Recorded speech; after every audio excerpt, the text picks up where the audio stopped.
Shriram Samarth. जेजुरीपासून 5 kilometre अंतरावर लवथेश्वर नावाचे पांडवकालीन महादेव मंदिर आहे. रात्री त्या मंदिरात कोणीही व्यक्ती झोपला तर तो मृत्युमुखी पडायचा.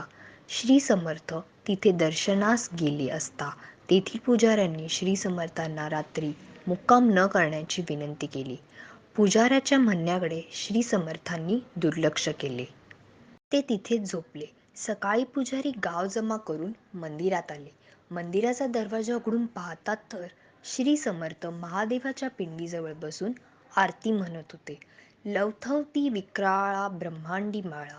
श्री समर्थांचे सामर्थ्य व भगवंतावरील अधिकार लोकांना कळाला.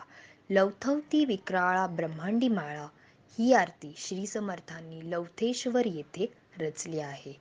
जय जय रघुवीर समर्थ. व्हिडिओ आवडल्यास लाईक करा, शेअर करा